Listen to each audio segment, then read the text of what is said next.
இருமொழி கொள்கையை நாங்கள் பின்பற்றி வரோம். நாங்கள் எந்த விதத்தில் நாங்கள் குறைஞ்சிட்டோம்? நாங்கள் ஏதாச்சும் பெர்ஃபார்ம் பண்ணாமல் இருக்கிறோமா? ஒட்டு மொத்தமாக நம்ம வந்து காவியமயமாக மாற்றியே தீரணும் இந்தியாவுன்னு அந்த ஒரு அஜெண்டா இருக்குன்னு பார்த்தீங்களா? எங்கே கை வைக்கணும்னா எஜுகேஷனை கையை வச்சா ஒட்டு மொத்தமாக வரலாறே மாற்றிடலாம் அப்படிங்கிற ஒரு எண்ணத்தில் அவங்க இருக்கும் பொழுது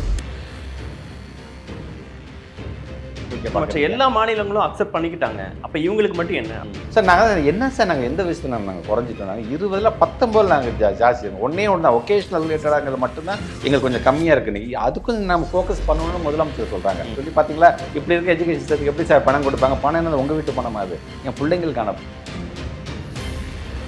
நீங்கள் கேட்டுகிட்டே இருக்கீங்களாப்பா, இந்தாங்கப்பா உங்கள் பணம்ப்பா அப்படின்னு கொடுத்துட்டு அப்படி என் காரு பிடிச்சி கூட கேளுங்க. நீங்கள் என்னப்பா பண்ணிட்டு இருக்க இது 4 வருஷமா என்னென்னலாம்ப்பா செஞ்சுட்டேன் கேளு சொல்கிறதுக்கு நான் தயாராக இருக்கேன். அதை விட்டுட்டு பணத்தை பற்றி இது வரைக்கும் ஒரு வார்த்தை பேசியிருக்காரா?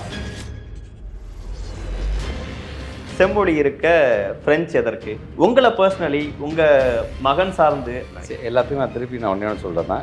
என் மகன் திருப்பி சொல்கிறேன், அவர் தமிழ் தான் படிச்சுட்டு இருக்கிறாரு. நான் சொன்னேன் அவர் தமிழ் மிஸ் பேரே சத்யாங்கிறது அப்படின்னு நான் சொல்லிட்டேன். அமைச்சர்களுடைய வாரிசுகள் அதிகாரிகளின் வாரிசுகள்லாம் அரசு பள்ளிகளில் படிக்கிறாங்களா? எல்லாரும் தனியார் பள்ளியை நோக்கியே போகிறாங்களேங்கிற ஒரு கேள்வி. அரசு கல்லூரியில் சேர்றது மட்டும் ஒரு அச்சீவம் இதாக சாதனையாக வச்சுட்டு எல்லாம் 12th படிக்கிறாங்க. எப்படியாச்சும் அரசு கல்லூரியில் நம்ம சேர்ந்துடணும்ப்பா, ப்ரொஃபஷனல் சேர்ந்துடணும். எனக்கு ஏன் உங்களுக்கு அரசு பள்ளி மட்டும் ஏன் சார் உங்களுக்கு கசக்குது? இன்னமும் வந்து மரத்துக்கடியில் உட்காந்து குழந்தைகள் படிக்கிறாங்க. அன்பில் மகேஷ் அவர்களுடைய சொந்த ஊரில் இருக்கக்கூடிய தொகுதியில் இருக்கக்கூடிய ஒரு ஸ்கூல் அப்படி ஒரு நிலைமை இருக்குது. கூரை இல்லாமல் செவர் இல்லாமல் அப்படின்லாம் போகிறாரு. அது உண்மையா? ஸ்கூல் ரிலேட்டட் எது நடந்தாலும் அன்பில் மகேஷ் பையன் எங்கே இருக்காரு, எங்கே என்ன பண்ணிட்டு இருக்காரு அப்படிங்கிறது அது அவர் சொல்கிறது. உதயநிதி ஸ்டாலின் அவர்கள் வீட்டுக்கு வெளியே வந்து நான் போஸ்டர் ஓட்டுவேன். அது உதயநிதி ஸ்டாலின் அவர்கள் அதுக்கு முடிஞ்ச அண்ணா சாலை பக்கம் வாங்கன்னு சொன்னது இம்மெச்சூர்டாக இருக்காது.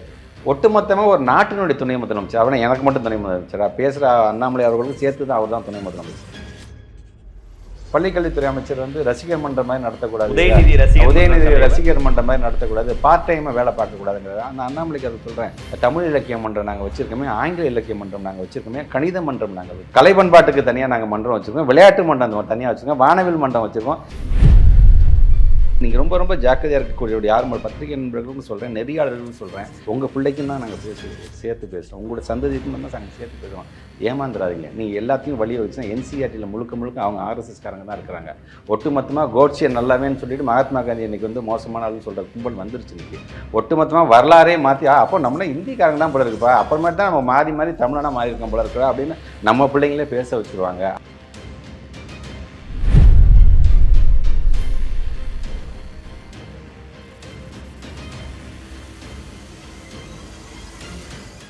வணக்கம், இது தி டிபேட். நான் தினேஷ். சிறப்பு நேர்காணலில் இன்று நம்மோடு இணைந்திருப்பவர் மாண்புமிகு பள்ளிக்கல்வித்துறை அமைச்சர் திருமிகு அன்பில் மகேஷ் அவர். வணக்கம். வணக்கம் தினேஷ். எப்படி இருக்கீங்க? நல்லா இருக்கீங்க. எப்படி இருக்கீங்க? நல்லா இருக்கேன். தமிழ்நாட்டில் ஒரு 20-25 நாட்களாக இந்த என்இபி அப்படிங்கிற விஷயத்தை பற்றியும் மும்மொழி அப்படிங்கிற விஷயத்தை பற்றியும் விவாதங்கள் பற்றி எரிந்து கொண்டிருக்கிறது. நான் ஆரம்பிக்கணும்னு நினைக்கிறது, நீங்கள் மத்திய அமைச்சர் அவரை சந்தித்து எங்களுக்கு என்னென்ன இஷ்யூஸ் இருக்குது, நிதி வேணுங்கிறத பர்சனலி நான் பேசினேன், அதற்கு பிறகும் இவ்வளோ விஷயங்கள் பண்ணுறாங்கிறத சொல்லியிருந்தேன். அந்த இடத்துலேருந்து தொடங்கணும்னு நினைக்கிறேன். முதல்ல இந்த ப்ராப்ளம் எங்கேருந்து ஸ்டார்ட் ஆகுது? நீங்கள் மத்திய அமைச்சர்கிட்ட பேசும்போது என்ன சொன்னார்? வணக்கம், எல்லாத்துக்கும் வணக்கம். 20-25 நாளாக அப்படின்னு தினேஷ் நீங்கள் சொல்கிறீங்க. என்னை பொறுத்த வரைக்கும் நீதி கட்சி காலத்துலேருந்து நாங்கள் அங்கே புகஞ்சிட்டே தான் இருக்குது. இன்னும் 20-25 நாளில் இது எத்தனை ஆண்டு காலம் வந்தாலும், ஏன்னா ஆசிரியர் என்கிட்ட சொன்னது, இதில் இன்னும் 100 வருஷத்துக்கு இதே பிரச்சனை வந்துகிட்டே தான் இருக்கும். அதை எதிர்த்து போராடக்கூடிய ஒரே மாநிலமாக நாம் தான் இருக்கணும். அதுக்கான தலைவர்கள் நமக்கு தேவை அப்படின்னு சொல்லுவார். இன்றைக்கி நமக்கு தலைவர் இருக்கிறாங்க, நம்ம ப்ரொடெக்ட் பண்ணுறாங்க. பொதுவாகவே பார்த்திங்கன்னா இந்த நமக்கான அந்த பணம் அப்படிங்கிறது வந்து சமகர சிக்ஷா அபியான் அப்படின்னு சொல்லுவாங்க. இது மூலமாக பார்த்திங்கன்னா நம்முடைய பிள்ளைகளுக்கு வர வேண்டிய பணம் வந்து கிட்டத்தட்ட ஒரு 43 லட்சம் பிள்ளைகள், அது சார்ந்தது மாற்றுத்திறனாளி பிள்ளைகளிலிருந்து, ஆதரவற்றோர் பிள்ளைகளிலிருந்து, உண்டு உறைவிட பிள்ளைகளிலிருந்து, ஸ்பெஷல் சில்ட்ரன்ஸுக்கு நம்ம நீட்ஸ்லேருந்து, அது சார்ந்திருக்கின்ற எஜுகேட்டர்ஸ், அது சார்ந்திருக்கின்ற ஆசிரியர்கள், ஆசிரியர் இல்லாத பணியாளர்கள் கிட்டத்தட்ட 32,000 பேர், 43 பணியாளர்கள், ஆசிரியர்கள், 43 லட்சம் மாணவர்கள் சார்ந்திருக்கின்ற அந்த நிதி. இது வருஷம் வருஷம் கொடுக்கக்கூடிய நிதி தான், வந்துக்கிட்டே இருக்கும் அந்த பாட்டு. 2023 இது 3 தவணையாக தருவாங்க. 2023 கடைசி தவணையப்போ அவங்க வந்து ஒரு இது வைக்கிறாங்க. என்ன சொல்கிறாங்கன்னா, பிஎம் ஸ்ரீ நாங்கள் ஒன்று கொண்டு வர போகிறோம். ஒட்டுமொத்த இந்தியாவில் ஒரு 14,000 ஸ்கூல் நாங்கள் வந்து ஐடென்டிஃபை பண்ணி நல்ல தரமான எஜுகேஷன் நாங்கள் கொடுக்க போகிறோம் அப்படின்னு அவர் சொன்னார். தரமான எஜுகேஷனை நாங்கள் தமிழ்நாடு நாங்களும் அதான் கொடுக்குறோம், வெரி குட். அதை பற்றி நாங்கள் நிறையா தெரிஞ்சுக்கணும்னு நாங்கள் ஆசைப்படும் போது தான் அதில் இந்த NEP 2020 சார்ந்திருக்கின்ற சில சாரம்சம் இதெல்லாம் அதில் நாங்கள் புகுத்த போகிறோம் அப்படிங்கிற மாதிரியான ஒரு அப்போ நாங்கள் சொன்னேன் அது எங்களுக்கு தேவையில்லை. எங்கள் ஏற்கனவே நாங்கள் இருமொழி கொள்கையில் வந்து இன்றைக்கி நாங்கள் நிறையா அச்சீவ் பண்ணிகிட்டு இருக்கிறோம். சாதனைகள் திட்டங்களும் இருக்குது, சாதனை மாணவர்களையும் நாங்கள் உருவாக்கிட்டு இருக்கோம். எங்களுக்கு அது தேவையில்லைங்க. நீங்கள் எப்போதும் கொடுக்குற பணத்தை கொடுங்க. அதாவது இட்ஸ் டிபேட்டபிள். மனு தமிழ்நாட்டு முதலமைச்சர் அது நம்ம விவாதம் பண்ணி அது நீ ஒத்து வரியா நான் ஒத்து வரியா அது ஒத்திசைவு பட்டியலில் இருக்குது நம்ம டிஸ்கஸ் பண்ணி வர வேண்டியது. அதை விட்டுருங்க சார், நீங்கள் வருஷம் கொடுக்கக்கூடிய பணத்தை கொடுங்க சார்னா அப்போ தான் இழுத்து பிடிக்கிறாங்க. இல்லை இதில் நீங்கள் கையெழுத்து போட்டால் தான் நீங்கள் பண்ணால் அப்போ சரி அதில் நீங்கள் மும்மொழி கொள்கைன்னு ஒன்று சொல்கிறீங்க.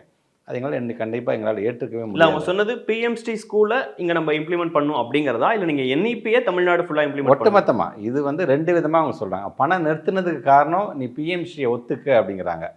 NEP 2020-யை நீ வந்து ஏற்றுக்கணுங்கிறது ரெண்டும் சேர்ந்து தான் வருது. அப்போ நாங்கள் சொன்னோம் எங்களுக்கான சமகர சிக்ஷாங்கிறது தனி, இந்த NEP-ங்கிறது தனி, அதையும் நீ முடிச்சு போட்டாங்க, இதுக்கான நீங்கள் பணத்தை நீங்கள் கொடுங்க அப்படின்னு சொல்லும் பொழுது இல்லை இது நீ சொன்னால் தான் தருவேன் அப்படிங்கிறது இது வந்து ஒரு ஆர்குமெண்ட்ஸே 2 பேர் டிஸ்கஸ் பண்ணுற லெவலில் போயிடுச்சு. அப்போ நான் வந்து நேரடியாக அவர் போய் வீட்டில் போய் பார்க்குறேன், ஆஃபீஸர்ஸோட போய் பார்க்கும்பொழுது அது ஏன் இந்த மும்மொழி கொள்கை எடுத்து. ஸோ அவங்க வந்து they are very keen NEP 2020 அமுல்படுத்தி ஆகணும், அமுல்படுத்தாமல் விடக்கூடாது, இவனை படுத்த வச்சுக்கணுங்கிறது. அப்போ நாங்கள் சொன்னோம் இல்லை நான் சொன்னேன் நீங்கள் போய் சிஎம்கிட்ட பேசுங்க, நீங்கள் சிஎம்மில் போக நான் சொன்ன அவசியமே இல்லை, கருத்தே தான் இருந்தாலும் நீங்கள் பெரிய மனுஷன் சொல்லி எங்கள் சிஎம்கிட்ட சொல்லலாம் சொல்லி வந்தபோது சிஎம் ஒரே தடையாக சொல்லிட்டாங்க. அது வந்து அதுக்கான வாய்ப்பே கிடையாதுங்க.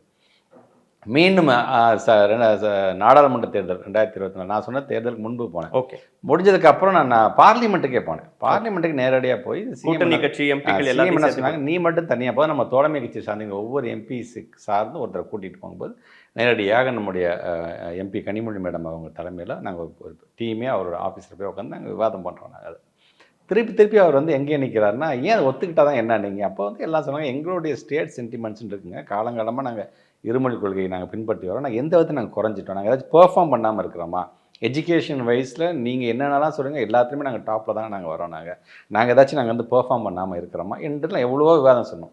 பட் ஆனால் அவங்களுக்குன்னு சில கொள்கைகள் இருக்குது, சில அஜெண்டா இருக்குல்ல, இது நான் ஒட்டுமொத்தமாக நம்ம வந்து காவியமயமாக மாற்றியே தீரணும் இந்தியாவுன்னு அந்த ஒரு அஜெண்டா இருக்குன்னு பார்த்தீங்களா, அது எங்கேருந்து அவங்க ஆரம்பிக்கணும்னு பார்க்குறாங்கன்னா வேறு எந்த திட்டத்தையும் அவங்களால கொண்டு வர முடியாது. அவங்க எங்கே கை வைக்கணும்னா எஜுகேஷனை கையை வச்சா ஒட்டுமொத்தமாக வரலாறே மாற்றிடலாம் அப்படிங்கிற ஒரு எண்ணத்தில் அவங்க இருக்கும் பொழுது கண்டிப்பாக தமிழ்நாட்டு முதலமைச்சருக்கு ஒத்துக்க மாட்டாங்கன்னு சொன்னால், அதே மாதிரி அங்கேயும் தொலைபேசியில் முதலமைச்சர் சொல்லும்போது அப்படிப்பட்ட நிதி நமக்கு தேவையில்ல உடனே கிளம்பி வா என்று இதுதான் அன்றைக்கி இது வரைக்கும் நடந்தது. அது இவ்வளோ நாளாக நாங்கள் எங்களுக்குள்ளே ஒரு அறைக்குள்ளார நாங்கள் வந்து எம்பிஸ்குள்ளே நாங்கள் பேசிக்கிட்டோம் எல்லாம் வந்து அஃபிஷியலாக அவங்க வந்து எதுவுமே சொல்லாதவர் மாண்புமிகு அமைச்சர் தர்மேந்திர பிரதான் அவர்கள் வெளிப்படையாக அன்றைக்கி ஒரு பேட்டியில் சொல்லும்போது சொல்லிட்டார், ஏன் ஆமாம் மும்மொழி கொள்கை காசியில் நடக்கும்போது ஒத்துக்கிட்டா தான் நாங்கள் தருவோம் அப்படிங்கிற அந்த ரூல் ஆஃப் லா அந்த ரூல் ஆஃப் லாங்கிறாரு.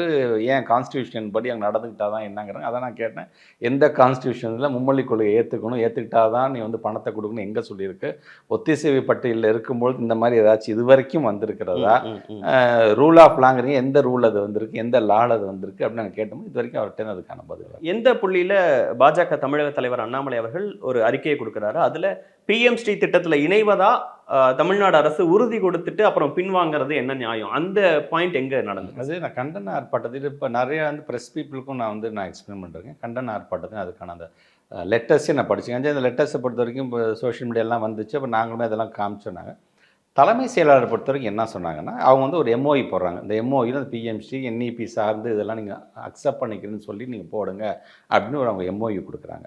ஸோ இது சார்ந்து தலைமை செயலாளர் என்ன சொல்கிறாருன்னா, நாங்கள் வந்து நீங்கள் தரமான எஜுகேஷன் கொடுக்குறீங்கன்னு சொல்கிறீங்க, ஆனால் நாங்கள் வந்து ஸ்டேட் லெவலில் எங்களோட எஜுகேஷன் செக்ரட்டரி தலைமையில் நாங்கள் ஒரு கமிட்டியை நாங்கள் போடுறோம். நாங்கள் அந்த கமிட்டி ரெக்கமெண்ட் பண்ணுச்சுன்னா, இந்த கமிட்டி ரெக்கமெண்ட்ஸ் அப்படின்னா அப்போ நீங்கள் சொல்கிறது நாங்கள் கேட்குறோம் அப்படிங்கும்போது எங்களுக்கான கமிட்டி என்ன சொல்லிடுச்சுன்னா, சார் PMCங்கிறது வந்து தரமான கல்விங்கிற பேரில் மறைமுகமாக நம்ம வந்து மும்மொழி கொள்கையிலேருந்து NEP ரிலேட்டடாக எல்லாத்தையுமே உள்ளே வந்து கொண்டு வரதுக்கான அதுவும் அந்த PMC ஸ்கூல்ஸில் மட்டுமா சார், இல்லை ஒட்டுமொத்தமாக எஜுகேஷன் சமகர சிக்ஷா அபியானுக்கு வந்து அவங்க வைக்கிற பிளாக்மெயில இதெல்லாம் ஒத்துக்கு அப்படிங்கிறாங்க.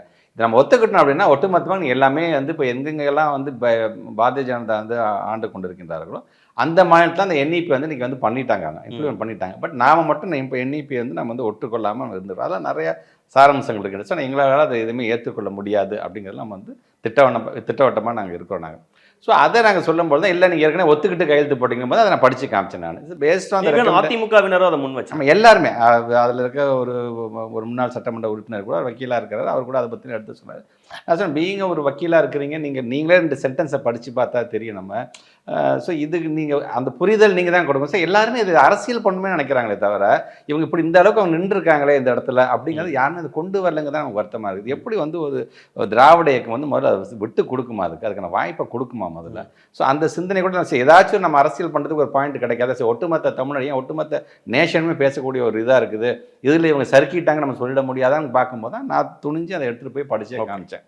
இதில் என்ன சொல்லியிருக்குது என்று பாருங்கன்னு சொன்னதுக்கப்புறம் அதுக்கப்புறம் அது கொஞ்சம் கொஞ்சமாக அது அடங்குனா. பாஜக சார்பிலேருந்து விவாதத்துக்கு வரவங்க தொடர்ந்து முன்வைக்கக்கூடிய ஒரு கருத்தா குழப்பத்தை ஏற்படுத்துறதுக்காக சொன்ன விஷயமா உங்க சார்பிலேருந்து சொல்லப்பட்டது, நவோதயா அப்படிங்கிற ஒரு கான்செப்டை தமிழ்நாட்டில் அக்செப்ட் பண்ணிக்கல, ஸோ அதுக்கான நிதியை மத்திய அரசுலேருந்து வர வேண்டியது வேணான்னு அவங்க சொல்லிட்டாங்க. அதே மாதிரி பிஎம்ஸ்ரீ அக்செப்ட் பண்ணிக்கல, அப்போ அதுக்காக வர வேண்டிய நிதியை வேணான்னு சொல்கிறாங்க. அப்போ இதில் என்ன பாரபட்சமாக நடந்துக்கிட்டோம் அப்படின்னு நீங்கள் எஸ்எஸ்ஏலேருந்து வர வேண்டிய நிதின்னு சொல்கிறத அவங்க பிஎம்ஸ்ரீக்கான நிதி அப்படின்னு மாற்றி சொல்கிறாங்களா? சரி, இப்போ நீங்கள் சொன்ன 1986 ஐ திங்க் இந்த நவோதயா இந்த பள்ளிக்கூடங்கள்லாம் வரும்போது எங்களுக்கு அது தேவையில்லைங்க, அதில் சில இதெல்லாம் எங்களுக்கு தேவையில்லைங்கும்போது அதுக்கப்புறம் அன்னைக்கு இருக்க ஒன்றியரசன் யாரும் வற்புறுத்தவே இல்லையா, யாரும் மிரட்டலையா, இல்லை நீ நவோதயா நீ ஒத்துக்கிட்டா தான் உனக்கு எஜுகேஷன் சம்மந்தமான இந்த இதெல்லாம் நாங்கள் கொடுப்போம் இது வரைக்கும் யாருமே சொன்னது. வெரி ஃபஸ்ட் டைம் ஒரு யூனியன் கவர்மெண்ட் 3வது முறையாக தேர்ந்தெடுக்கப்பட்டிருக்க கவர்மெண்ட் நம்ம இங்கே நம்முடைய ஒட்டுமொத்த தமிழ்நாடு எஜுகேஷன் அதை கொலாப்ஸ் பண்ணணும்னு நினைக்கக்கூடிய லெவலில் அவங்க வந்து நீ இதை ஒத்துக்கிட்டா தான் நான் தருவேன் அப்படின்னு சொல்கிறது தான் நாங்கள் தமிழ்நாடு முதலமைச்சர் இந்த மாதிரி பிளாக்மெயில் பண்ணாதீங்க, நாங்கள் எங்களை பொறுத்த வரைக்கும் எங்களுடைய ஸ்டேட்டுக்கு தேவையான எஜுகேஷன் என்னங்கிறது எங்களுக்கு கொடுக்க தெரியும், அது சார்ந்து நாங்கள் வெற்றியாக இன்றைக்கி இப்போ பிள்ளைங்க நாங்கள் வந்து சாதனை படிச்சுட்டு இருக்கும் பொழுது நீ இந்த பிஎம்சியை நீ ஒத்துக்க, இந்த என்இபியை நீ ஒத்துக்க, இந்த மாதிரி எங்களை மிரட்டாதீர்கள் அப்படிங்கிறதுக்காக தான் அதை நான் சொல்கிறேன். ஒரு 7 நிமிஷத்துக்கு மத்திய அமைச்சர் ஒரு வீடியோவை போட்டார், அதுக்கு இங்கிலீஷில் பேசி கீழே தமிழில் டிரான்ஸ்லேட் பண்ணி அதை தமிழ்நாட்டு மக்களுக்காக தான் குறிப்பாக சொன்னார். அதில் ஹிந்தியை நாங்கள் திணிப்போன்னு சொல்லவே இல்லை. இங்கே இருக்கக்கூடிய அரசாங்கம் அமைச்சர்கள் எல்லாரும் வந்து வேணும்னே தப்பான ஒரு ப்ரொபகண்டாவை முன்வைக்கிறாங்க அப்படிங்கிறாங்க. இங்கே இருக்க தமிழக பாஜகவை சேர்ந்தவங்க நீங்கள் பேசுகிறத எதிர்கருத்துக்கள் பேசுகிறவங்களும் அதே தான் சொல்கிறாங்க. இன்னும் சொல்ல போனால் திராவிட முன்னேற்ற கழகம் ஆட்சியில் இருக்குது, அப்போ திராவிட மொழிகள்லாம் இங்கே படிக்கிறதுக்கு ஒரு வாய்ப்பு அமையுமே, அதை ஏன் இவங்க வேணாங்கிறாங்க, தென்னிந்திய மொழிகள்லாம் படிக்கலாமே அப்படிங்கிற ஒரு பாயிண்ட்டை வைக்கிறேன். இல்லை, நான் என்ன சொல்கிறேன்னா 1 மொழி 2 மொழி நாங்கள் 10 மொழி படிக்கிட்டோம் பிள்ளைங்க. எவ்வளோனா இன்றைக்கி மார்னிங் கன்னிமாரா நூலகத்துக்கு நான் வந்து ஒரு இன்ஸ்பெக்ஷன் போனேன். நான் அதில் மொழி பிரிவு இருக்குது, பன்மொழி பிரிவுகள் இருக்குது, இதெல்லாம் உள்ளே போய் பார்த்தேன். அங்கே வந்து மராத்தி புத்தகங்கள் இருக்குது, ஹிந்தி புத்தகங்கள் இருக்குன்றது, நம்முடைய தமிழ் புத்தகங்கள்லாம் இருக்குது, தெலுங்கு கன்னடிக்கா இப்படி எல்லா விதமான புத்தகங்களும் இருக்குது. யார் வேணால் வாங்குது. எங்களை பொறுத்த வரைக்கும் எங்களோட தமிழ்நாடு ஒரு மினி இந்தியா மாதிரி, இங்கே யார் வேணால் வரலாம், அவங்களோட கல்ச்சர் சார்ந்து பேசலாம், எப்படியான ஒரு ஹாப்பினஸோடு இருக்கக்கூடிய ஒரு ஸ்டேட்டாக நாங்கள் பார்க்குறோம். ஆனால் அவங்க என்ன சொல்கிறாங்கன்னா, நாங்கள் தான் மொழியை நாங்கள் வந்து திணிக்கவே இல்லையே, நீங்கள் வந்து உங்கள் இஷ்டத்துக்கு தானே பண்ணுறீங்க அப்படின்னாங்க. ஆனால் அவங்க அதுக்கான ரோடு மேப் எங்கே ஆரம்பிச்சிட்டாங்க, முன்னாடியே ஆரம்பிச்சிட்டாங்க. எப்படி ஆரம்பிச்சிட்டாங்க அப்படின்னா, நீங்கள் என்இபி கொள்கை சார்ந்து நீங்கள் படிக்கும்போது பார்த்தீங்கன்னா சமஸ்கிருதம் சார்ந்து தான் உயர்ந்தே பேசுகிறாங்க. அதில் சமஸ்கிருதம் சார்ந்து நாங்கள் நீதி போதனை கதைகள் நாங்கள் சொல்ல போகிறோம். நாங்கள் சமஸ்கிருதத்தில் இருக்கின்ற இலக்கியங்கள் எப்படிப்பட்ட இலக்கியங்கள் தெரியுமா, இந்த சமஸ்கிருதம் என்பது எப்படி தெரியுமா, கிட்டத்தட்ட 1487 கோடி ரூபாய், என்ன 24,000 பேர் பேசுகிற அந்த மொழிக்கு நாங்கள் இவ்வளோ ஒதுக்கணும், எல்லாம் பண்ணுறாங்க. ஸோ தமிழ் மொழியை பற்றி பேசுகிறது இல்லை, திராவிட மொழிகள்லாம் 10ஓட 11 பேசிட்டு போகக்கூடியவர்கள். இது வந்து நான் சொல்கிறது ஒரு என்இபி பாலிசியிலே இவங்களுக்கான முக்கியத்துவத்தை நம்ம கொடுத்துடக்கூடாதுங்கிற அளவிற்கு சமஸ்கிருதத்தை உயர்த்தி பிடிக்கிறாங்க, இந்தியை உயர்த்தி பிடிக்கிறாங்க. அதான் நீ காலம் கூட நண்பர்கள்ட்ட நான் பேசும்பொழுது இது எப்படி இருக்குன்னா, நாங்கள் வந்து இங்கே பாருங்கள் எவ்வளோ சப்பாத்தி வச்சுருக்கோம், பசிக்கிறதுக்காக வீட்டுக்கு வந்து வாங்க நல்லா சாப்பிடுங்க, உங்களுக்கு இட்லி பிடிக்கும் எல்லாமே சாப்பிடுங்க, ஆனால் சப்பாத்தி தானே இருக்குது, என்ன பரவாயில்லையா பசிக்குதுங்க சப்பாத்தி அப்படின்னு நினைக்கிறாங்க. திராவிட இனத்தை சார்ந்தவர்கள் தமிழனை பொறுத்த வரைக்கும் தமிழ் மொழியை உயிராக பார்க்கக்கூடியவங்க. ஸோ இங்கே அவங்க வந்து மறைமுகமாக இதை கொண்டது. உதாரணத்துக்கு இந்தி ஆசிரியர்கள் நீங்கள் நியமிக்கணும், அதுக்கு 50 கோடி ரூபாய் நாங்கள் ஒதுக்கீடு சொல்லுவோம். இந்திய ஆசிரியர்கள் உங்களுக்கு வருவாங்க, உங்களுக்கு வந்து உங்களுக்கு பாடம் நடத்துவாங்க. எனக்கு வட இந்தியாவில் இருக்கவங்களாம் தமிழ் படிப்பாங்க, தமிழ் ஆசிரியர்கள்லாம் அங்கே வேலை கிடைக்கும்.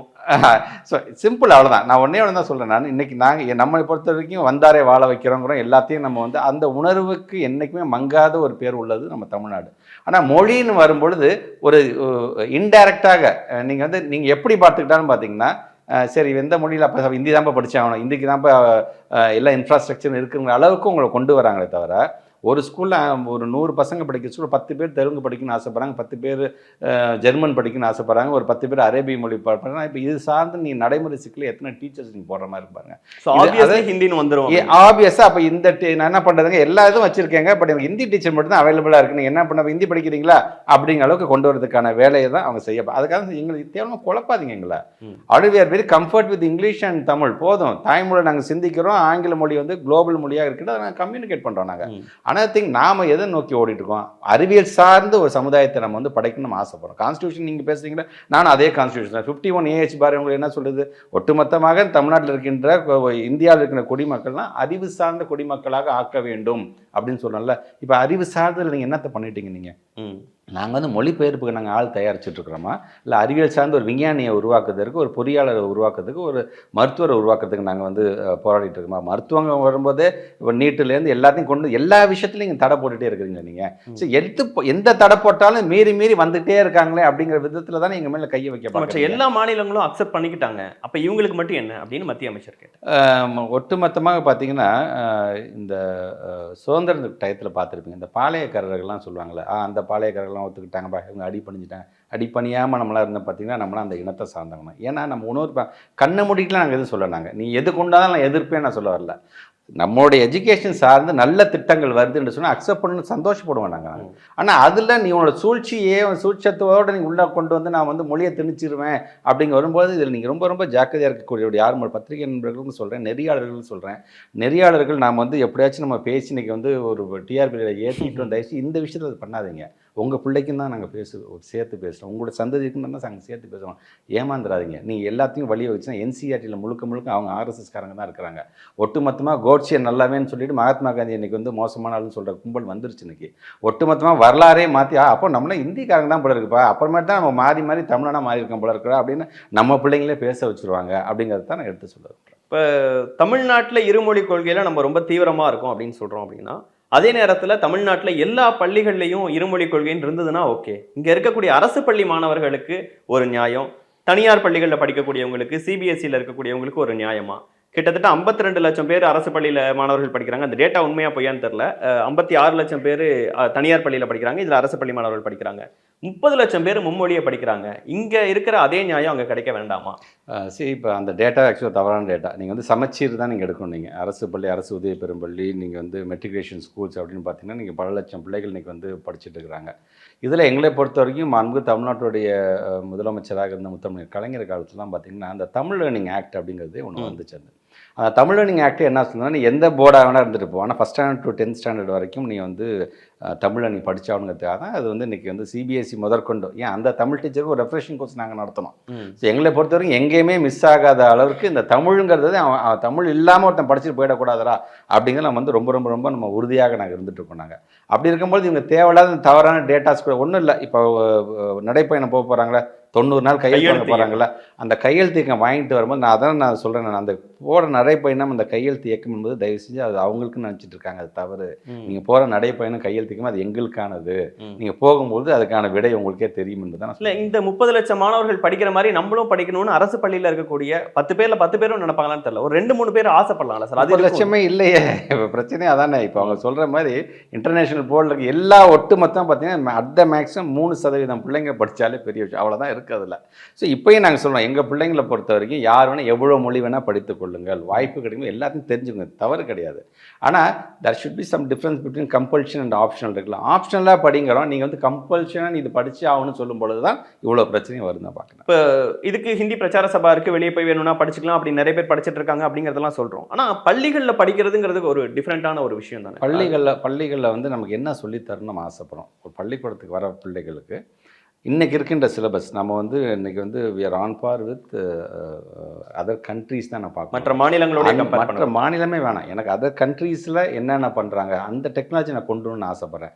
அங்கே இன்றைக்கி ஆர்டிஃபிஷியல் இன்டெலிஜென்ஸை பற்றி பேசுகிறோம், ரோபோட்டிக்ஸை பற்றி நாங்கள் பேசுகிறோம். நாங்கள் இருமொழி கொள்கையை நம்ம எவ்வளோ சாதனை பண்ணிருக்கோம், நமக்கு டேட்டாஸ் இருக்குது நம்மக்கிட்ட. இப்போ அவங்களும் அதுக்கான டேட்டா வச்சுருக்கோம். நாங்கள் இல்லைங்க மும்மொழியில் நாங்கள் இவ்வளோ, இந்த மும்மொழியிலேருந்து எத்தனை பேர் ஃபஸ்ட்டு 3 மொழி பேசுகிறாங்க, இந்த மும்மொழின்னு சொல்கிறீங்க, அதை நீங்கள் எடுக்கணும். நீங்கள் இன்றைக்கி அறிவியல் சார்ந்து நான் என்னுடைய பிள்ளைங்க நான் கொண்டு போயிட்டு இருக்கும் பொழுது, நேஷ்னல் லெவலில் இன்டர்நேஷ்னலாக நான் கொண்டு போகும் பொழுது, அவனுக்கு தேவை தன்னுடைய தாய்மொழியில் அவன் புரிந்து கொள்ள வேண்டும், சிந்திக்க வேண்டும், அதை ஆங்கில மொழியில் சொல்ல வேண்டும், அறிவு சார்ந்து பல கரிக்குலம் அந்த சிலபஸை கொண்டு வந்து இப்போ அதை நோக்கி நாங்கள் போயிட்டுருக்கோம். நாங்கள் இந்த ரோட் மேப் நாங்கள் போட்டு இப்படி நாங்கள் ஒரு கம்ஃபர்டபுளாக நாங்கள் எங்களோட ஜேர்னி எங்களோட பிள்ளைங்களை நான் கூட்டிகிட்டு போகும்பொழுது சம்மந்தமே இல்லாமல் வா பாலைவனத்தில் ஒரு ரூட் ரொம்ப நல்லா இருக்கு வா அப்படின்னு இழுக்கிற மாதிரியான ஒரு செய்தியாகத்தான் இதை நான் பார்க்குறேன். நீங்கள் ஒன்று என்ன பண்ணி பாருங்கள், ஏன் ஆங்கிலத்தை நான் இது திருப்பி சொல்கிறேன், தமிழ்நாட்டு மக்களுக்காக மட்டும் சொல்ல, ஒட்டுமொத்தமாக இந்தியாவில் இருக்கின்ற ஒவ்வொரு மாநிலத்தை சார்ந்தவங்க தயவு செய்து உங்களுடைய தாய்மொழியையும் கூடுதலாக ஆங்கில மொழியும் ரெண்டுத்தையும் கற்றுக்கோங்க. அதுதான் உங்களுடைய வாழ்க்கையில் வந்து பலன் தரும்.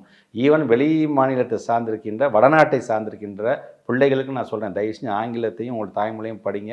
எங்கள் பிள்ளைங்க உங்களை கையை பிடிச்சி கூட்டிகிட்டு போவான் ஃபாரினுக்கு, நாங்கள் எங்கள் பிள்ளைங்க அதுக்கும் ரெடியாக இருக்காங்க அப்படின்னு தான் நான் சொல்ல நான் விரும்புகிறேன். நான் அப்படி அறிவியல் இன்றைக்கி ஒன்றும் இல்லை, நான் நிறையா தரவுகள் இன்றைக்கி நான் உட்காந்து நண்பர்களோட உட்காந்து நான் பேசுகிறேன், பல தரவுகள் நான் பார்த்துருந்தேன்.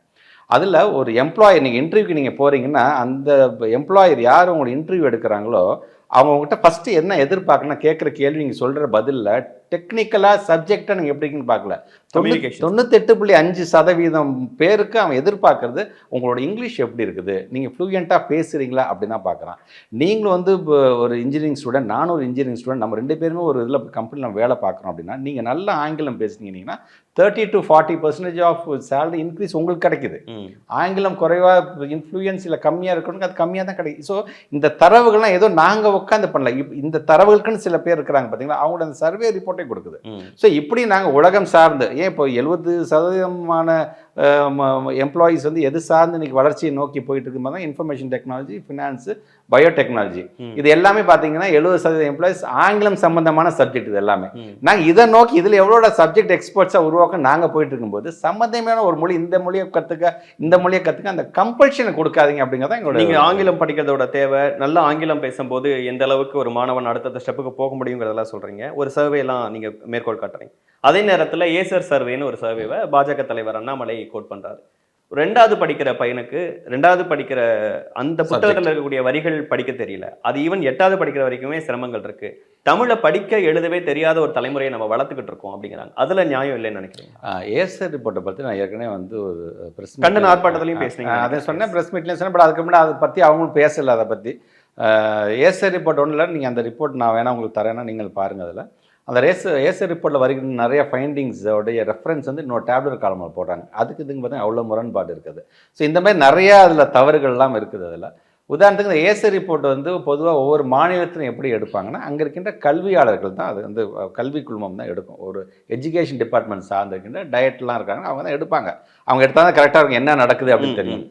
தமிழ்நாட்டில் மட்டும் எப்படி எடுத்தாங்கன்னு பார்த்தீங்கன்னா 25 வகையான என்ஜிஓஸ், அந்த என்ஜிஓஸ்லாம் யாருன்னே தெரியாத ஒரு என்ஜிஓஸ், அதில் ஒரு என்ஜிஓ நம்ம டிபார்ட்மெண்ட்லேருந்து கூப்பிட்டுலாம் பேசியிருக்கிறாங்க. எப்படிங்க நீங்கள் இந்த மாதிரிலாம் எடுத்துருக்கீங்க, நீங்கள் என்ன அப்படின்னு நம்ம டிபார்ட்மெண்ட் சொல்லாமல் கேட்டிருக்காங்க. இது ரிப்போர்ட்லாம் கொடுத்துருக்கீங்களே அப்படின்னு. இல்லைங்க நாங்கள் மொத்தமாக ஒரு 9 பேர் தாங்க இருக்கோம். ஆனால் அந்த மாநிலம் நான் சொல்கிறேன் அந்த மாவட்டத்தோட இதில் வந்து பார்த்தீங்கன்னா கிட்டத்தட்ட 2500 ஸ்கூல்ஸ் இருக்குது.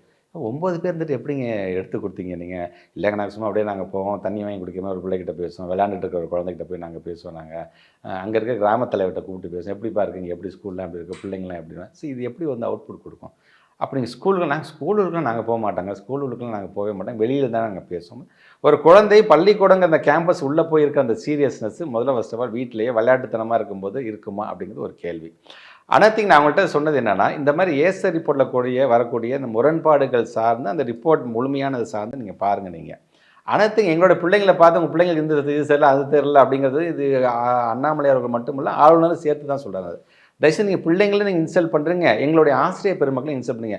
எங்களை பொறுத்த வரைக்கும் எங்களுக்கான சாதகமான ரிப்போர்ட்டை கூடன்னு கேட்கக்கூடிய நாங்கள் ஆள் இல்லை. எங்களை பொறுத்த வரைக்கும் 10 பிள்ளைங்கள 4 பிள்ளைங்க படிக்கல அப்படின்னா ஐயோ படிக்கல அதை படிக்க வைக்கணும், அப்போ என்னப்பா திட்டம் தீட்டு நாங்கள் ஆசைப்படுறோம். அதனால 2024 எண்ணும் எழுத்தும் திட்டம் கொண்டு வந்து 2025 நவம்பர் மாதம் இந்த வருஷத்துக்கான எங்களோட டார்கெட்டை நாங்கள் வச்சுருக்கோம். சரி இது ஒரு படம் நமக்கு. சரி இப்படி ஒரு ஏசர் ரிப்போர்ட் நீங்கள் இப்படி ரிப்போர்ட் கொடுத்துட்டீங்களா, சரி அது ஒரு பக்கம் வைங்க. இப்போ நாங்கள் எங்களை பொறுத்த வரைக்கும் இன்டர்னல் அசஸ்மெண்ட் அப்படிங்கிற பேஸில் பார்த்தீங்கன்னா நம்ம வந்து இப்போ பொதுவாக வந்து கிளாஸ் டெஸ்ட் நடத்துறது, எக்ஸாம் நடத்துறது, இதெல்லாம் ஒன்று தனியாக நாங்கள் போயிட்டுருக்கு. இது இல்லாமல் தனியாக ஒரு சர்வே நாங்கள் தேர்ட் பார்ட்டி சர்வே நாமளும் எடுப்போம். ஏன் அவங்க மட்டும் எடுக்கணும், நாம் அவங்க என்ன மாதிரிலாம் பண்ணாங்களோ நாஸ் சர்வே எப்படி பார்த்தீங்க நாம் எடுப்போம் தனியாக. இது இல்லாமல் பார்த்தீங்கன்னா இந்த நாஸ் சர்வே அண்ட் எங்களுடைய சார்ந்து நம்ம எடுக்கிறோம் இல்லையா.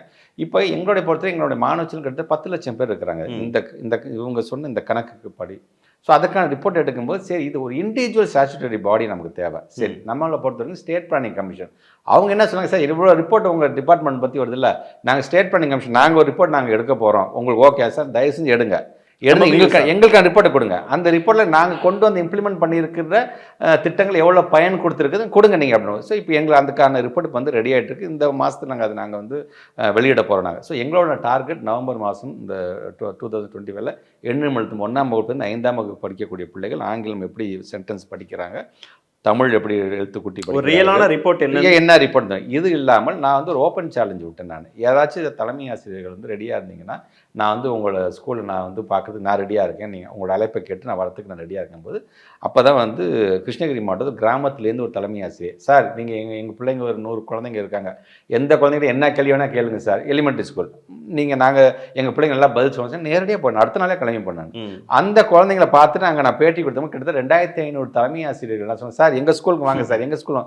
ஸோ நம்மளை பொறுத்த வரைக்கும் இவ்வளோ டிரான்ஸ்பரண்ட்டாக நம்ம இப்படி கொண்டு போகணும் இந்த சிஸ்டத்தை அப்படின்னு பார்க்கும்போது சம்மந்தமே இல்லாமல் ஒரு ஏசி ரிப்போர்ட்டை பற்றி அதோடைய நம்பகத்தன்மை என்னன்னு தெரியாமல் அது எப்படி எடுக்கப்பட்டுச்சுன்னு கூட தெரியாமல் அவசர கோலத்தில் எப்படியாச்சும் அள்ளி தெளிக்கணும் இந்த தமிழ்நாடு எஜுகேஷனை பற்றி காலி பண்ணுங்கிற அளவுக்கு நீ கொண்டு வராங்க. இன்றைக்கி மார்னிங் வந்து ஒரு ரிப்போர்ட் நான் பார்த்தேன். நான் சஸ்டைனபிள் டெவலப்மெண்ட் கோல் 17 விதமான புள்ளிகள் இருக்கு இல்லையா, அந்த 17 விதமான புள்ளிகளில் 5 புள்ளிகள் கிட்ட நமக்கு வந்து தரமான கல்வி தரதுலேருந்து சரி, சுகாதாரத்துலேருந்து சரி, வறுமையின்மையாக இருந்தாலும் சரி, பசி. ஸோ இது சார்ந்திருக்கிறதுல பார்த்தீங்கன்னா கேரளா 80.2 இருக்குது, தமிழ்நாடு 80.2. ஃபர்ஸ்ட் அண்ட் செகண்ட் நம்ம தான் இருக்கணும். நம்ம அவங்க கொடுக்காங்க பார்த்தீங்கன்னா அந்த SSC மூலமாக பெர்ஃபார்மன்ஸ் வருது பார்த்தீங்களா, கிட்டத்தட்ட 20 அப்ஜெக்டிவ்ஸ் வருது. அந்த 20 அப்ஜெக்டிவ்ஸில் 20க்கு 20 வந்து கேரளா, 19 நம்ம. ஆனால் 8, 3, 2ன்னு வாங்குறாங்க பார்த்தீங்களா, இந்த மத்திய பிரதேசம், உத்தரப்பிரதேசம், குஜராத் போன்றவங்களாம், பீகார் போன்றவங்களாம் அவங்களும் உடனடியாக பணத்தை ரிலீஸ் பண்ணுறது. சார் நாங்கள் என்ன சார் நாங்கள் எந்த வயசில் நாங்கள் குறைஞ்சிட்டோம், நாங்கள் 20ல் 19 நாங்கள் ஜாஸ்தி இருக்கும். ஒன்றே ஒன்று தான் ஒகேஷ்னல் ரிலேட்டடாக மட்டும்தான் எங்களுக்கு கொஞ்சம் கம்மியாக இருக்குது. அதுக்கும் நம்ம ஃபோக்கஸ் பண்ணணும்னு முதலமைச்சர் சொல்கிறாங்க. ஸோ அப்படி நாங்கள் போயிட்டு இருக்கும் பொழுது இப்படி நம்மளை வந்து ஏதாச்சும் ஒரு விதத்தில் சொல்லி பார்த்தீங்களா இப்படி இருக்க எஜுகேஷன் சிஸ்டத்துக்கு எப்படி சார் பணம் கொடுப்பாங்க, பணம் என்ன உங்கள் வீட்டு பணமா, அது என் பிள்ளைங்களுக்கான பணம். ஆல்ரெடி கொடுத்த பணத்தை என்ன பண்ணாங்க அப்படின்னு 40,000 கோடி நீங்கள் பள்ளிக்கல்வித்துறைக்கு ஒதுக்குறீங்க. ஒவ்வொரு வருஷத்துக்கும் SSCலேருந்து 2021 24 வரைக்கும் 5,583 கோடி பணம் ஒதுக்கி இருக்கிறாங்க. அதெல்லாம் சரியா செலவு பண்ணியிருக்காங்களா? இன்னமும் வந்து மரத்துக்கடியில் உட்காந்து குழந்தைகள் படிக்கிறாங்க. அன்பில் மகேஷ் அவர்களுடைய சொந்த ஊர்ல இருக்கக்கூடிய தொகுதியில் இருக்கக்கூடிய ஒரு ஸ்கூல் அப்படி ஒரு நிலைமை இருக்கு, கூரை இல்லாம செவுறு இல்லாம அப்படின்லாம் போறாரு. அது உண்மையா? இல்லை, பொதுவாகவே நம்மளோட தமிழ்நாட்டில் பொறுத்த வரைக்கும் அது வரன்னு சொல்கிறதா என்ன சொல்கிறது எனக்கு தெரியல. எனக்கு ஸ்கூல் ரிலேட்டட் எது நடந்தாலும் அன்பில் மகேஷ் பையன் எங்கே இருக்காரு, எங்கே என்ன பண்ணிட்டு இருக்காரு அப்படிங்கிறது அது அவர் சொல்கிறது வந்து நீங்கள் பாசிட்டிவாக தான் எடுத்துக்கிட்டீங்க. இல்லை, என்னை பொறுத்து நான் ஐம் ஸோ ஹாப்பி ஆக்சுவலாக. இப்போ ஸ்கூலில் எங்கேயாச்சும் சாப்பாடு இந்த டேஸ்ட்டு சரியில்லைனாச்சும் குழந்தைங்கன்னா அன்பில் மகேஷ் என்ன பண்ணுறது, அது சமூக நலத்துறை. அது அவங்க சொந்த மாவட்டத்தில் இப்படி நடக்குது, அது ADW மினிஸ்ட்ரி. பட் ஆனால் அவர்த்தையும் சொல்லுவேன் நான், அப்போ இங்கே பாருப்பா உனக்கு வருது எனக்கு வந்துச்சு பரவாயில்லப்பா, அதை கொஞ்சம் சார்ட் அவுட் பண்ணுங்கப்பா அப்படிமானாங்க. ஸோ எங்களை பொறுத்த வரைக்கும் எல்லா ஸ்கூல் ஸ்டூடெண்ட் எங்களோட பிள்ளைங்க தாங்க. நான் வந்து ஈவன் ப்ரைவேட் ஸ்கூலாக இருந்தாலும் சரி, எந்த போர்டாக இருந்தாலும் கிட்டத்தட்ட 1,29,00,000 பிள்ளைங்க நம்ம தமிழ்நாட்டில் படிக்கிறாங்கன்னா எல்லாமே எங்கள் பிள்ளைங்க தான் பார்ப்போம். அதனால் பரவாயில்ல, அன்பில் மகேஷ் ஒருத்தன் அதுக்கான பேரை வாங்கிட்டாலும் சந்தோஷம், எனக்கு பாராட்ட கூட வேணாம். அட்லீஸ்ட் எங்கேயாவது தப்பு நடந்து கொண்டு வாங்க, அது சரி பண்ண, அதை நாங்கள் சார்ட் அவுட் பண்ண தான் சொல்கிறோம். பேராசிரியர் அன்பழகன் பள்ளி மேம்பாட்டு திட்டத்தின் மூலமாக இதுவரைக்கும் எந்த அரசாங்கம் செய்யாமல் இன்ஃப்ராஸ்ட்ரக்சருக்கு மட்டும் 7,500 கோடி ரூபாய் இன்றைக்கி ஒதுக்கீடு செஞ்சு இன்றைக்கி தொடர்ந்து ஏறத்தாழ ஒரு 3,497 கோடி ரூபாய் ஒதுக்கீடு செய்யப்பட்டு இன்றைக்கி அதுக்கான கட்டடங்கள் இப்போ கூட பெற்றோர்களை கொண்டாடுங்கிறதுல கூட மாண்பு தமிழ்நாட்டு முதலமைச்சர் வந்து கட்டடங்கள் தெரிஞ்சிருக்கிறாங்க. இப்படி ஒரு 18,000 வகுப்பறைகள், கழிவறைகள், காம்பவுண்ட் செவரு, ஆய்வகங்கள் திறக்கின்ற அந்த பணி அது ஓடிட்டு இருக்குது. நம்ம திறந்துகிட்டே இருக்கோம்னு வச்சுக்கோங்க. அதனால் எதிர்கட்சி சார்ந்திருக்க MLAs பார்க்கும்போது அப்போ இப்போ தாங்க சார் எங்கள் தொகுதியில் ஏதோ அங்கங்கே கட்டடங்கள் கட்டிக்கிட்டே இருக்கிறாங்க சார் அப்படிங்கிற மாதிரி தான். இப்போ அண்ணாமலை எவ்வளோ ஒரு கேட்குறாரு, திருச்சி பச்சைமலையிலேயே நடந்திருக்கு. ஆமாம், கூரை இல்லாமல் செவரு இல்லாமல். ஆமாம், துறையூர் தொகுதி, அதை ADW டிபார்ட்மெண்ட். அது இப்போ நீங்கள் அதுக்கும் வந்து ஒரு கருத்துரு கேட்டு இப்போ அதுக்கான வேலையை அவங்க செய்கிறாங்க, அவங்க டிபார்ட்மெண்ட். ஏன்னா அதுக்கு அவங்க தனியாக நிதி ஒதுக்கீடு செஞ்சு அதை திறக்க வேண்டும். அதில் ஸோ இப்படி நம்மளுடைய இந்த இன்ஃப்ராஸ்ட்ரக்சர் ரிலேட்டட் நம்ம கொடுக்கணும். ஒன்றும் இல்லை, இப்போ அண்ணாமலை அவர்களை பொறுத்த வரைக்கும் இந்த பணம் என்னாச்சுன்னு கேட்குறேன் சார். ஒன்றே ஒன்று கேட்குறேன், பணத்துக்கான வேலையெல்லாம் நான் உங்களுக்கு விளக்கம் சொல்கிறது கட்டுமா, ரைட் டு இன்ஃபர்மேஷன் ஆக்ட்னு இருக்குல்ல, நீங்கள் அந்த ஆக்டில் போய் இந்த தமிழ்நாடு கவர்மெண்ட் இவ்வளோ பணம் ஒதுக்கி இந்த பணத்தை என்னதான்ப்பா பண்ணுறாங்க நீங்களே போட்டு எடுத்தீங்கன்னா உங்களுக்கே அது தெளிவாக இருந்தப்போ அதை விட்டுருங்க சார். நீங்கள் இந்த 2152 கோடி ரூபாய் நீங்கள் வாங்கிட்டு வந்துருங்க. நீங்கள் வாங்கிட்டு வந்து அப்பா நீங்கள் கேட்டுகிட்டே இருக்கீங்களாப்பா, இந்தாங்கப்பா உங்கள் பணம்ப்பா அப்படின்னு கொடுத்துட்டு, அப்புறம் என் கார்டு பிடிச்சி கூட கேளுங்க. நின்று என்னப்பா பண்ணிட்டு இருக்க, இது வந்து 4 வருஷமா என்னெல்லாம்ப்பா செஞ்சுட்டேன்னு கேளு, சொல்கிறதுக்கு நான் தயாராக இருக்கேன். நான் அதை விட்டுட்டு பணத்தை பற்றி இது வரைக்கும் ஒரு வார்த்தை பேசியிருக்காரா? எனக்கு அதான் வருத்தமாக இருக்குது. இதே தமிழ்நாட்டில் இருக்கீங்க, தமிழ்நாட்டு மக்களுக்காக போராடுகிறது, அவங்க நன்மைக்காக போராடுகிறதுலாம் நீங்கள் பேசுகிறீங்களா? இந்த பணம், இந்த பணத்தை அதுவும் ஸ்கூல் எஜுகேஷன் சம்பந்தமான பணத்தும் இந்த பணத்தை கொடுத்துட்டு அதுக்கப்புறம் நீங்கள் என்ன வேணால் பேசுங்க, நீங்கள் நாங்கள் கேட்கறதுக்கு ரெடியாக இருக்கோம் தான். மும்மொழி வேண்டும்ங்கிறதுல ரொம்ப தெளிவாக இருக்கும். தமிழ்நாட்டில் இருக்கக்கூடிய எல்லா கட்சிகளும் ஒரு பக்கம் நிற்கட்டும், நாங்கள் ஒரு பக்கம் நின்று மக்களுக்கு அதை புரிய வைக்கணும் அப்படிங்கிறாரு. அவர் வந்து சில செய்தி தொலைக்காட்சிகள் மக்கள்கிட்ட எடுத்த கருத்துக்கள் அதெல்லாம் அவருடைய ட்விட்டரில் போடுறாரு. அந்த பெற்றோர்கள் மாணவர்கள்லாம் எங்களுக்கு வந்து ஹிந்தி கற்றுக்கணும் போல இருக்கு, மூன்றாவது ஒரு மொழி கற்றுக்கணும் போல இருக்குன்னு அவங்களுடைய விருப்பமாக இருக்குது அப்படிங்கிறாங்க. ஒன்று கிடைக்குதுன்னா தமிழ்நாட்டில் இருக்கக்கூடிய எல்லா மாணவர்களுக்கும் கிடைக்கணும். இல்லை தமிழ்நாட்டில் எல்லா ஸ்கூல்லையும் சிபிஎஸ்சிலையும் கூட 2 மொழி தான் இங்கே படிக்கணும், இல்லை சிபிஎஸ்சி வேணான்னு ஒரு டெசிஷனை அவங்க எடுக்கட்டும், ஏன் எடுக்க மாட்டாங்க அப்படிங்கிற கேள்வியை ஈவன் உங்கள்கிட்ட நேராக வானதி ஸ்ரீனிவாசன் அவர்களே கேட்டாங்க. பார்த்தேன் நான். சரி, நம்மளை பொறுத்த வரைக்கும் பார்த்தீங்கன்னா லாங்குவேஜ் பாலிசின்னு இருக்கு நமக்கு. ஆரம்பத்துலேருந்து ஐ திங்க் 1963 நம்ம வந்து ஆரம்பிச்சிருக்கிறாங்க. அதில் லாங்குவேஜ் ஆக்ட் ஆரம்பித்து அதுக்கப்புறம் ரூல்ஸ் அமெண்ட்மெண்ட் 67 பண்ணால் அப்புறம் 76. என்னென்னா ஒட்டுமொத்தமாக மும்மொழி கொள்கையில் விளக்கப்பட்டிருக்கின்ற ஒரே மாநிலம் எதுன்னு பார்த்தா நாம தான். ஸோ இந்த ஒரு குறைந்தபட்ச அந்த இது கூட இன்ஃபர்மேஷன் கூட தெரியாமல் எப்படி ஒரு யூனியன் மினிஸ்டர் வந்து கான்ஸ்டியூஷன் படி அவங்க நடந்துக்கிட்டால் தான் என்னங்கிறது எந்த விதத்தில் அவர் சொன்னார்னு எனக்கு அது தெரியல, எனக்கு பொறுத்த வரைக்கும்.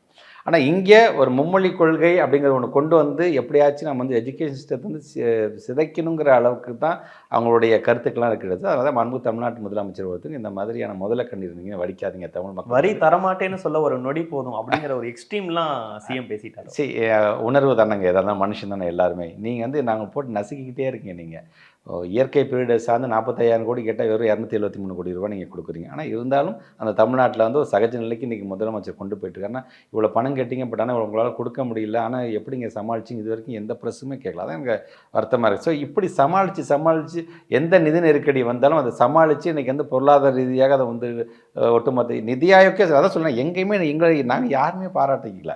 ஆனால் எங்களுக்கு எல்லாத்துக்கும் அந்த பாராட்டு பத்திரம் கொடுக்குறது யாருன்னு பார்த்தீங்கன்னா ஒன்றிய அரசு தான் கொடுக்குறாங்க. அவங்க எஜுகேஷன் சார்னு சரி, ஆமாம் அவங்க நல்லா பண்ணுறாங்க. வந்து இப்போ பிரேக்ஃபாஸ்ட் காலை உணவு திட்டத்தை பற்றி நம்முடைய ஜனாதிபதி அவர்களே வந்து பார்லிமெண்ட்டில் பேசுறதுலேருந்து இன்றைக்கி அது வந்து வெளிநாட்டில் உள்ளவங்க அதை இன்றைக்கி பின்பற்றதுலேருந்து எல்லாத்தையும் நம்ம பாராட்டுறது அவங்க தான், நிதி ஆயோக்கு பாராட்டுறதும் அவங்க தான், இப்படி எல்லாமே பாராட்டுறாங்க. ஆனால் ஏதாச்சும் ஒரு காரணம் சொல்லி மும்மொழி கொள்கை அந்த கொள்கை இந்த கொள்கைன்னு சொல்லி நம்மளை நசுக்க பார்க்கும்பொழுது எந்த மனிதனாக இருந்தாலும், அதனால தான் சொல்லுவோம் ஒட்டுமொத்தமாக தமிழ்நாட்டு இது மாதிரி நசுக்கக்கூடியவர்கள் எவ்வளோ பேர் இருப்பாங்க. 2,500 கோடி போகுதுப்பா, சரிப்பா ஏதாச்சும் பேசி சமரசம் பண்ணி பணத்தை வாங்கிக்கலாம். 2,000 கோடிங்கும் போது சமாளிக்க முடியுது உங்களால், நீங்கள் கடன் வாங்க முடியும், வேற என்ன வேணாலும் பண்ண முடியும்.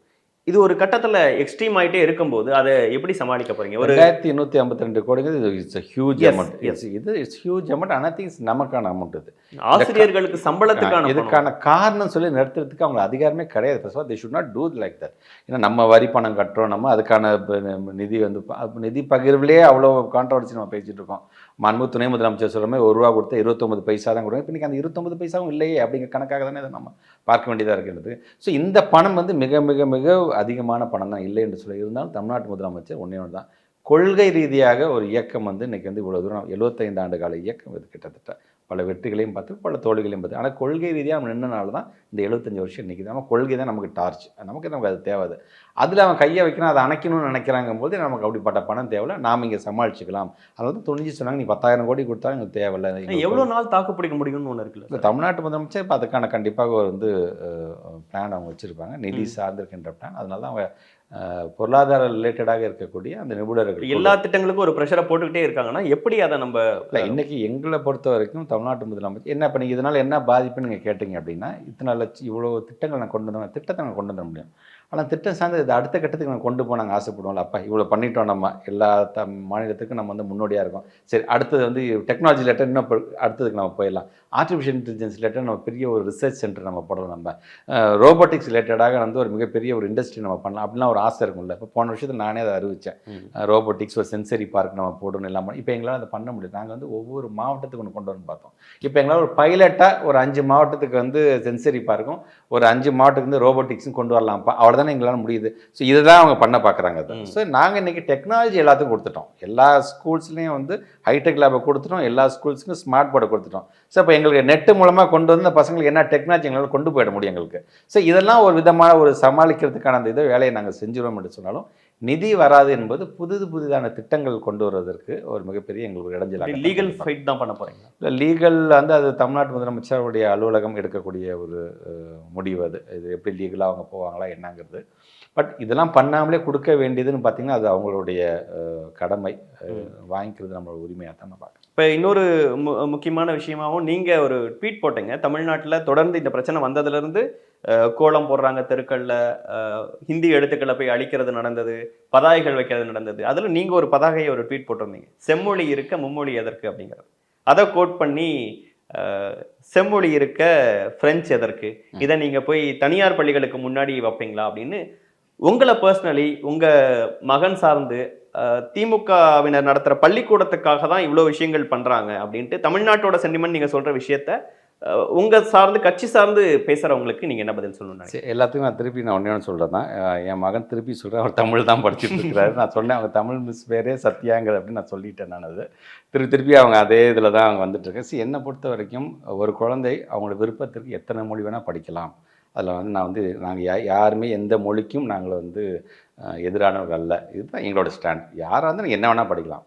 பள்ளிக்கூடம் என்று வரும்பொழுது அதில் வந்து கம்பல்ஷன் இருக்கக்கூடாது. பள்ளிக்கூடம் என்று வரும்பொழுது அந்த பிள்ளைகள் வந்து தாய்மொழி தமிழ் கண்டிப்பாக இருக்க வேண்டும் என்று சொல்கிறோம். ஆங்கிலம் கண்டிப்பாக இருக்க வேண்டும். அதனால தான் இன்றைக்கி வந்து ஆங்கில லேப் நாங்கள் கொண்டு வந்ததுலேருந்து சரி, மொழி லேப்ஸ் கொண்டு வந்ததுலேருந்து சரி, எல்லாமே சார்ந்து பார்த்திங்கன்னா இந்த இரண்டு மொழியே போதுமானதாகத்தான் அதை நாங்கள் பார்க்குறோம். நாங்கள் மற்ற பிள்ளைகள் ஆப்ஷனலாக என்ன வேணால் படிக்கலாம் என்பதுதான் எங்களுக்கு. தமிழ்நாட்டில் அரசு பள்ளிகள் தமிழ்நாட்டின் பெருமை அப்படின்னு தொடர்ந்து ஒரு பிரச்சாரத்தையே முன்னெடுத்துட்டு இருக்கீங்க.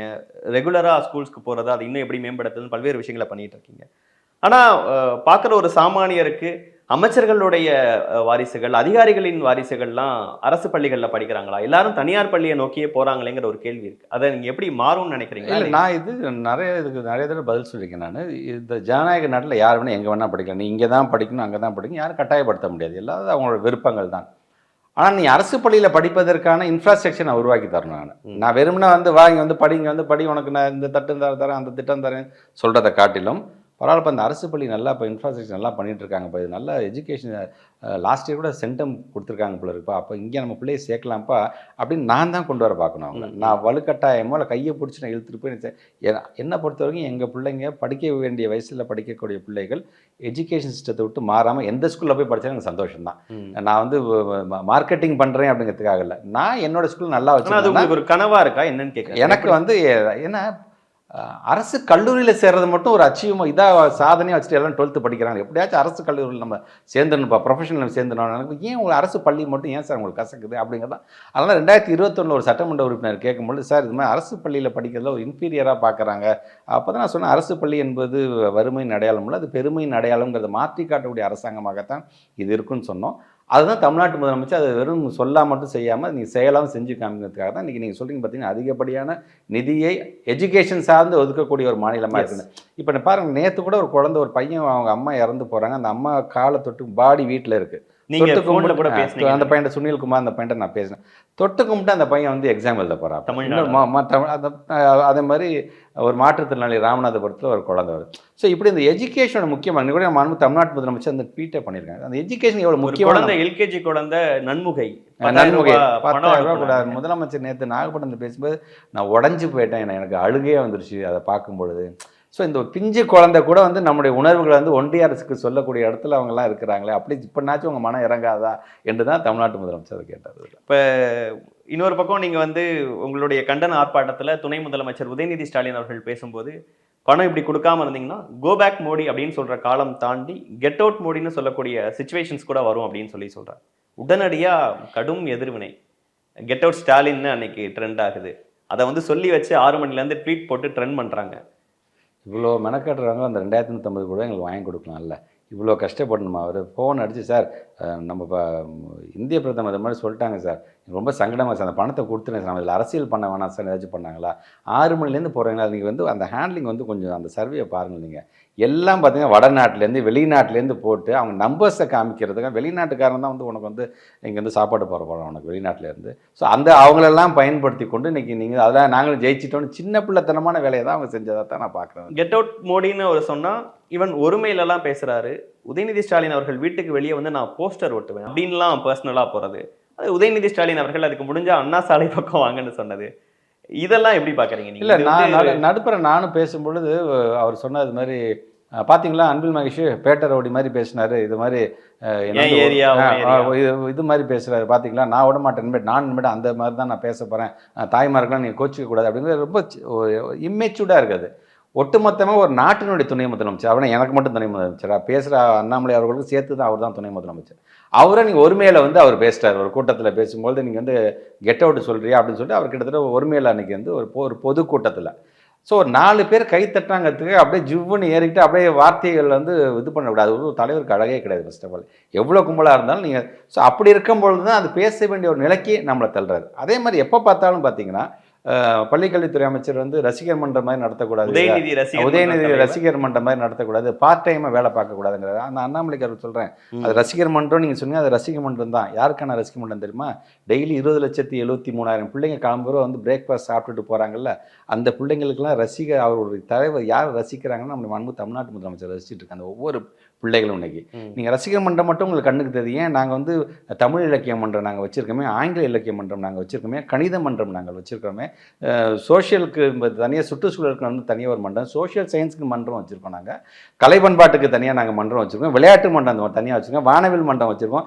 இந்த மன்றம்லாம் உங்களுக்கு கணக்கு தெரியல. நாங்கள் எங்கள் பிள்ளைங்க நாங்கள் எப்படி நாங்கள் பண்ணணும், எங்களுக்கு எப்படி காப்பாற்றணும், எப்படி பள்ளிக்கல்வித்துறை அமைச்சர் ரிசைன் பண்ணுங்கிறத மாதத்துக்கு ஒரு தடவை. ஆமாம், அது வந்து 2021 எனக்கு அந்த ஒரு ராசி உண்டது. அது வந்து அவங்களுக்கு என்னமோ தெரில, இவன் எஜுகேஷன் இப்படி கொண்டு போகிறானேங்கிறதுவா, இல்லை மாண்பு தமிழ்நாட்டு முதலமைச்சர் வாய்ப்பு கிடைக்கும் போதெல்லாம் இன்றைக்கி வந்து கல்வி சிறந்த தமிழ்நாடாக இருக்கின்றது, அன்பில் மகேஷ் காலம் வந்து பொற்காலமாக இருக்குது அப்படின்னு சொல்கிறது அவங்க கண்ணை கொடுத்துதான்னு எனக்கு தெரியல.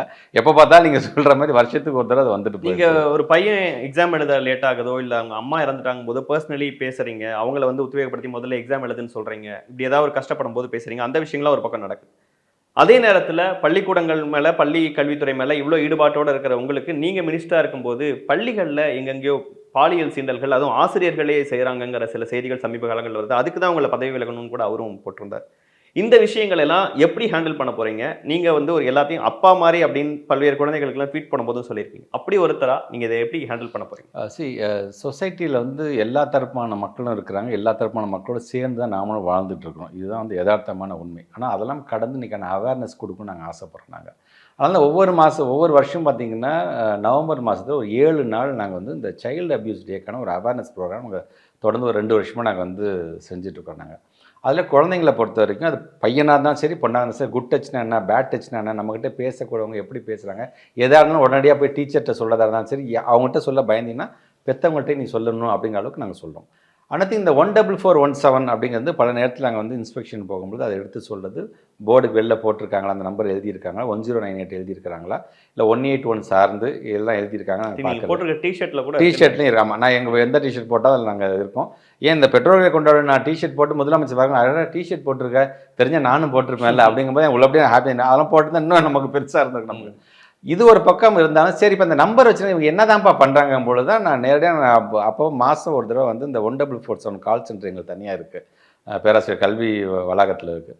அங்கே நாங்கள் போய் பார்ப்போம். கிட்டத்தட்ட ஒரு 65 பேர் டெடிக்கேட்டடாக 3 ஷிஃப்ட்லேருந்து வேலை பார்த்துட்டு அந்த 14417 வந்து வெறும்னா பாலியல் சார்ந்து மட்டும் இல்லை, எக்ஸாம் சார்ந்து ஃபியராக இருந்தாலும் சரி, இல்லை வந்து ஒரு மற்ற ஏதாச்சும் உங்களுக்கு சந்தேகத்துக்கு நீங்கள் கேட்குறதா இருந்தாலும் சரி, ஏன் நாளைக்கு ஸ்கூல் இருக்கா சார்னு கேட்குறதாங்க முதற்கொண்டு நீங்கள் அதை பயன்படுத்தலாம். ஓகே. ஸோ அதுக்காக 65 பேர் டெடிக்கேட்டடாக வேலை பார்க்கக்கூடியவங்களாக இருக்காங்க. ஸோ இந்த அவேர்னஸ் ப்ரோக்ராம் வந்து நாங்கள் நிறையா கொடுத்துக்கிட்டே தான் இருக்கோம். நாங்கள் கொடுக்க நான் சொல்கிறது எல்லாத்துக்கும் சொல்கிறதுனா தைரியமாக வாங்க, ஏதாச்சும் உனக்கு சந்தேகமாக 200க்கு மேலே புகார்கள், அதெல்லாம் ரொம்ப ஷாக்கிங் இல்லை. இது ஆல் தீஸ் இயர்ஸ், நாட் இந்த 3 வருஷம் கிடையாது, இது வரைக்கும் வந்ததில் வந்து 238 கிட்ட வந்திருக்காங்க. இப்போ அது சார்ந்து கிட்டத்தட்ட 50க்கு மேற்பட்டிருக்கின்ற கேசஸ்க்குலாம் வந்து இப்போ நம்ம உங்களுக்கு தெரியும், நம்மளோட ஜுடிஷியரி சிஸ்டத்தை பொறுத்த வரைக்கும் மகாத்மா காந்தியும் கோர்ட்டுக்கு போவார், கோட்சேவும் கோர்ட்டுக்கு போவார், தங்களை இது நிரூபிக்கிறது. ஸோ இது எல்லாம் தான் நடக்கும். It will take some. அதனால தான் இப்போ தமிழ்நாட்டு முதலமைச்சர் ஸ்பெஷல் கோர்ட்னே இப்போ நம்ம கொண்டு வந்துட்டோம். நம்ம அதில் ஸ்பெஷல் கோர்ட் வந்து எவ்வளோ சீக்கிரமாக இந்த கேஸ், இந்த மாதிரியான கேசஸ்லாம் நம்ம முடிச்சு தண்டனை வாங்கி தர வேண்டும் என்று நினைக்கும். அதனால நான் சொல்கிறேன், வேற ஏதாவது வெளியிலிருந்து வரக்கூடிய அந்த அத்துமீறல்களை புரிஞ்சுக்க முடியுது.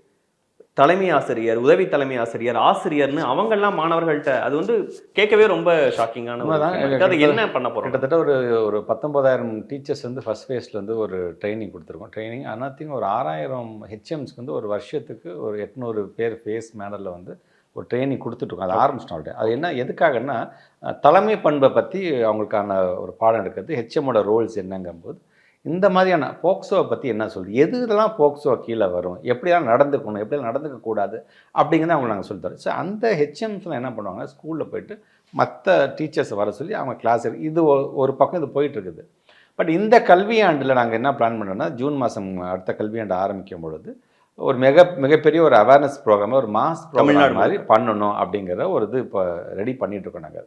ஆனால் என்ன பண்ணாலும் சரி, என்னை பொறுத்த வரைக்கும் பெற்றவங்களுக்கு நான் வைக்கிற வேண்டுகோள் ஒன்று, நம்ம பிள்ளைங்க நம்ம வீட்டில் வந்து ஏதாச்சும் ஒன்று சொன்னாங்கன்னா சும்மா வாயை மட்டும் பேசாமல் இரு, உனக்கு என்ன தெரியுது வளராது அப்படிலாம் தயவுசெய்து சொல்லாங்க. அந்த பிள்ளைங்க சொன்னிச்சுன்னா அது கண்டிப்பாக ஏதாச்சும் ஒரு அர்த்தம் இருக்கும். அப்படி காதில் உடனே வாங்கினீங்கன்னா உங்களோட தலைமை ஆசிரியர்கிட்ட சொல்லுங்கள்.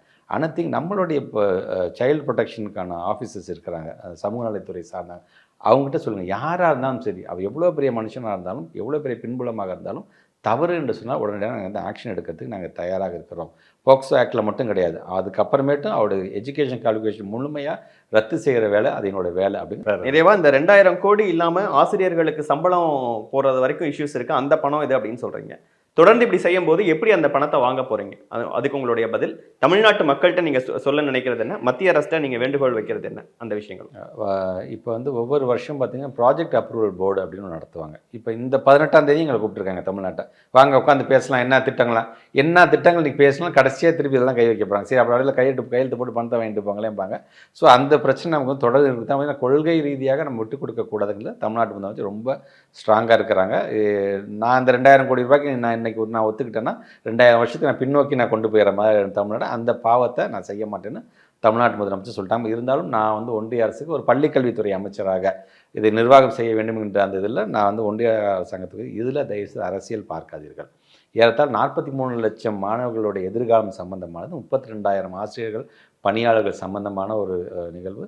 ஒரு சொசைட்டிக்கு தேவையே வந்து பேஸே பார்த்தீங்கன்னா எஜுகேஷன் தான். அதில் போய் நீங்கள் வந்து ஒரு காரணம் சொல்லி தயவுசெய்து நீங்கள் கை வைக்கக்கூடாது. இதில் நம்முடைய தமிழ்நாட்டை சார்ந்திருக்கின்ற எல்லாருமே ஒன்று சேர்ந்தாங்க. நீங்களே கேட்டீங்க, எல்லாரும் ஒன்று சேர்ந்துறாங்க. பிஜேபி மட்டும் தனியாக நின்னது இன்றைக்கி நாங்கள் விடமாட்டோம் மும்மொழி கொள்கைன்னு சொன்னால் அவங்க தனியாக நிற்கலை, அவங்க தனித்து விடப்பட்டிருக்கிறார்கள். அதனால தான் தமிழ்நாட்டு மக்கள் அவங்க என்ன சொன்னால் அதை வந்து பெருசாக எடுத்துக்காமல் இன்றைக்கி எல்லாருமே கட்சி இதெல்லாம் கடந்து எல்லாரும் ஒன்று சேர்ந்து ஒரு குரலாக கொடுக்கும் பொழுது, ஐயோ இவ்வளோ பேர் சேர்ந்து கேட்குறாங்கப்பா, அப்போ நம்ம இதில் அரசியல் பண்ணக்கூடாதுப்பா, அந்த பணத்தை கொடுத்துருணுப்பா அப்படிங்கிற எண்ணம் உங்களுக்கு எப்போ தான் வரப்போகிறதோ அப்படிங்கிற ஒரு நிலை தான் எனக்கு இருக்கிறது. தமிழ்நாட்டு மக்களை பொறுத்த வரைக்கும் இவ்வளோ போராடுகிறோம். யாருக்காக போகிறோம்? உயிர் பிரச்சனையாக இருக்கின்ற மொழிக்காக போராடுறோம், நம்மளுடைய தமிழ்நாட்டினுடைய உரிமைக்காக போராடணும். ஸோ அதை நீங்களும் உணருங்க. ஏதோ 2 அரசாங்கம் எதோ பேசிக்கிறாங்க போல இருக்குப்பா, அவங்க எதோ பார்த்துக்குவாங்கப்பா அப்படின்ட்டு இல்லாமல் உங்களுடைய வரிப்பணம் தான், நம்ம அனைவருடைய வரிப்பணம் தான். இங்கே இருக்கிற எல்லாத்தோட வரிப்பணத்தை அவங்க வாங்கிக்கிட்டு அந்த பணத்தை நமக்கு கொடுக்காம மற்ற மாநிலத்தில் இருக்கின்ற பிள்ளைங்களாம் நல்லா படிக்கணும், மற்ற மாநிலத்திலாம் நல்லா இருந்தால் போதும், நம்ம பணத்தை பிரித்து கொடுக்கறதுக்கு இவங்க யார்? ஸோ அந்த வரி பகிர்வுலேருந்து எல்லாத்துலேயுமே நம்ம வந்து இன்றைக்கி நம்மளை வந்து வஞ்சிக்கக்கூடியவர்களாக அவர்கள் இருக்கின்றார்கள். வெறும்ன அரசாங்கத்தை சார்ந்திருக்கின்ற அமைச்சர்கள், முதலமைச்சர்கள் நாங்கள் மட்டும் கேள்வி கேட்கறது பத்தாது. ஒட்டுமொத்தமாக மக்கள் இயக்கமாக மாறி நீங்களும் ஒன்றிய அரசாங்கத்தை பார்த்து கேள்வி கேளுங்க இருந்தால் மக்களிடம் நான் வைக்கின்ற வேண்டுகோள். மிக்க நன்றி சார். இப்போ நடந்துட்டு இருக்கக்கூடிய பிரச்சனை தொடர்பாக புதிய கல்விக் கொள்கை, மும்மொழி அப்படிங்கிற விஷயத்துலேருந்து உங்கள் துறை சார்ந்த பல்வேறு கேள்விகளுக்கு மிக நீண்ட விளக்கங்களையும் அளிச்சிருக்கிறீங்க. இவ்வளோ நேரம் உங்கள் நேரத்தையும் கருத்துக்களையும் பகிர்ந்து கொண்டதற்கு மிக்க நன்றி சார். தேங்க்யூ தர்ஷ்.